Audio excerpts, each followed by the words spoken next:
साथियों नमस्कार, मैं प्रियंक व्यास आप सभी साथियों को लोकतंत्र के इस पावन पर्व की हार्दिक बधाई एवं ढेरों शुभकामनाएं। जी हाँ मित्रों, कल द्वितीय चरण का जो चुनाव है वो संपन्न होने जा रहा है कल 26 अप्रैल को। और मेरा आप तमाम मतदाताओं से हाथ जोड़कर एक विनम्र निवेदन करने के लिए मैं आपके समक्ष उपस्थित हुआ हूं। मित्रों, मतदान करना क्यों आवश्यक है, इसके लिए मैं आपको एक छोटा सा कारण देना चाहता हूं। उस कारण को आप ध्यान से सुनिएगा। मित्रों, 26 जनवरी 1950 को जब संविधान का निर्माण कंप्लीट हुआ और देश के अंदर लोकतंत्र की स्थापना प्रारंभ हुई, वहां पर मित्रों आपको अधिकार दिया गया मतदान का अधिकार। यानी लोकतंत्र के इस त्योहार में सबसे बड़ा अगर कोई दान है तो वो दान होता है मतदान का अधिकार। मित्रों, कन्यादान से भी बढ़कर माना जाना चाहिए मतदान का अधिकार, क्योंकि सारे लोग मिलकर अपने एक विश्वसनीय नेता को चुनते हैं जो देश को आगे लेकर जाने वाला है। सबसे इंपॉर्टेंट बात मित्रों, कल के दिन यदि आप घर से बाहर नहीं निकले तो आप बहुत बड़ा अन्याय करेंगे। क्यों अन्याय करेंगे, इसका कारण सुन लीजिए। जब भारत देश के अंदर लोकतंत्र की स्थापना नहीं हुई थी और भारत देश अंग्रेजों का गुलाम था, इससे पहले मुगलों का, ये सैकड़ों वर्षों तक क्रांतिकारियों ने संघर्ष किया कि राजतंत्र से हटकर लोकतंत्र की स्थापना भारत में की जाए। और ये लोकतंत्र का सबसे बड़ा सबूत होता है मतदान करना। ये मतदान का हक आपको मिलने के लिए मित्रों कई सैकड़ों क्रांतिकारी अपना बलिदान दे गए। भगत सिंह जी, सुखदेव, राजगुरु, चंद्रशेखर आजाद, सुभाष चंद्र बोस, न जाने कितने क्रांतिकारियों ने मित्रों अपने आप को न्योछावर कर दिया इस देश पर। तब जाकर आपके हाथ में यह मतदान का अधिकार आया है, तब जाकर इस देश के अंदर लोकतंत्र की स्थापना हुई है। और आज जब आपको अधिकार प्राप्त है कि आप मतदान करके आए, तो अगर आप कल इसको छुट्टी का दिन मानकर घर बैठे रह गए तो मित्रों याद कीजिएगा इस बात को, आपके पूर्वज जिन्होंने क्रांतिकारी गतिविधियों के अंदर कहीं ना कहीं हिस्सा लिया होगा, भारत को स्वतंत्र कराने का सपना देखा होगा, वो सारे पूर्वज आपसे नाराज जरूर होंगे, क्योंकि यह देश आपको माफ नहीं करेगा। कल मतदान का दिन है, यानी सबसे ज्यादा काम का दिन है। कल ऐसा नहीं होना चाहिए कि आपके मन के अंदर एक बात आ जाए कि आज तो मेरा अर्जेंट कोई काम है तो मैं इसको छुट्टी समझकर निपटा लूं और मतदान नहीं देना है। अगर ये आपके मन के अंदर विचार आता है मित्रों, तो आप ध्यान से सुन लीजिएगा, आप अयोग्यता की श्रेणी में सबसे शीर्ष की ओर जा रहे हैं। आपको ऐसा नहीं करना है। मतदान के दिन को छुट्टी नहीं मानना है, बल्कि मतदान का दिन सबसे ज्यादा इंपॉर्टेंट काम का दिन है। और वह इंपॉर्टेंट काम है आपके द्वारा पोलिंग बूथ तक पहुंचकर दिया जाने वाला मतदान। ध्यान रखिएगा इस बात को कि यदि किसी देश की सारी जनता अपना मत किसको देना है तय नहीं कर पाती है, अपना मत नहीं देती है सही जगह पर जाकर मित्रों, तो जिन लोगों ने मत दिया है केवल उतने ही लोगों के मत से हो सकता है कोई गलत आदमी चुनकर आ जाए। तो अगर सही का चुनाव करना है तो 100% मतदान करना है, 100% मतदान करना है। अपने खुद को भी मतदान करके आना है, अपने परिवार वालों को भी मतदान करवाना है, और साथ में जो लोग पोलिंग बूथ तक नहीं पहुंच पा रहे हैं उनको भी लेकर जाना है। क्योंकि पूरे देश की राय मिलकर, देखिए आप सोच कर देखिएगा, गए बार का मतदान मैंने पढ़ा उसके अंदर करीब 65% 66% के आसपास रहा। कितनी शर्मनाक बात है, देश के अंदर 100% वोटर्स में से केवल 65 से 66% लोग ही मतदान केंद्र तक पहुंचते हैं। तो बाकी ये जो लोग हैं, क्या उनकी अपनी कोई राय नहीं है? उनकी अपनी राय होगी, लेकिन वो केंद्र तक पहुंच नहीं रहे, पोलिंग बूथ तक पहुंच नहीं रहे, तो उनकी राय को माना ही नहीं जाएगा।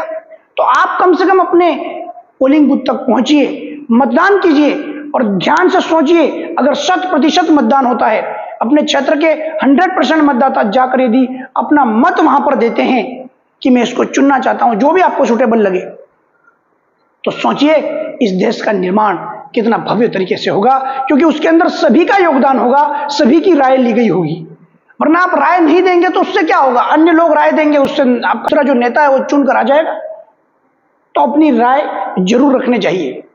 साथ में एक चीज और ध्यान में रखिए मित्रों आप, कि यह जो मतदान का दिन है, ये इतना बड़ा दिन होता है कि आपके द्वारा सरकार का सिलेक्शन तय किया जाता है।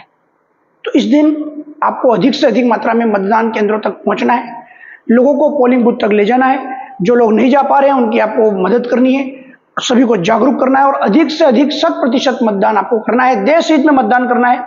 आप किसको मतदान करना चाहते हैं वो तो आपकी इच्छा है, वो आपकी इच्छा को आपकी इच्छा ही रहने देना चाहिए, परंतु आप कम से कम जाइए तो सही, वोट डालिए तो सही और इस देश के निर्माण में सहयोग कीजिए तो सही।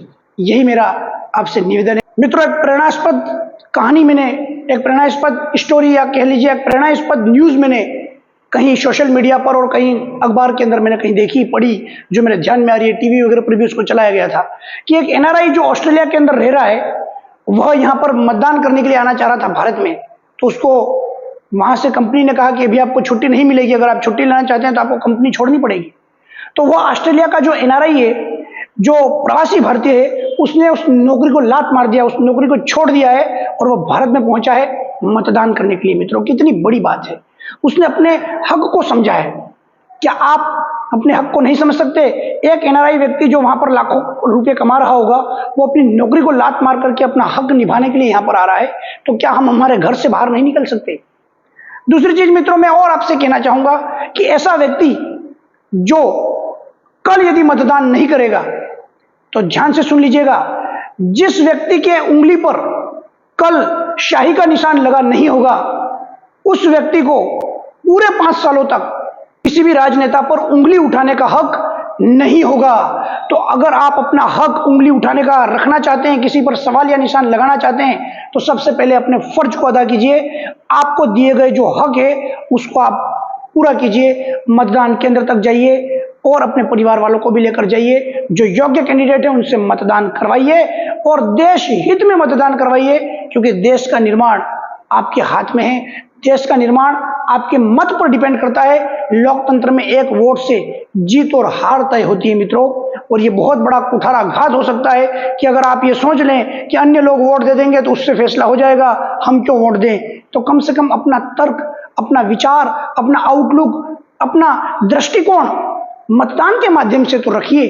यही तो एक अवसर है जिसके लिए, जिस लोकतंत्र के लिए, इस मतदान के लिए हमारे क्रांतिकारियों ने न जाने कितने वर्षों तक संघर्ष किया, सैकड़ों वर्षों तक संघर्ष किया, अपने आप को बलिदान दे दिया, अपने आप को न्यौछावर कर दिया, और फिर आपके हाथ में ये लोकतंत्र का पावन पर्व, जिसमें आपके हाथ में ये अधिकार दिया गया है मतदान का, उस अधिकार का पूर्ण उपयोग कीजिए और आपको जो अच्छा लगे उसका सिलेक्शन कीजिए, लेकिन देश हित में, राष्ट्र हित में वोट जरूर डालिएगा।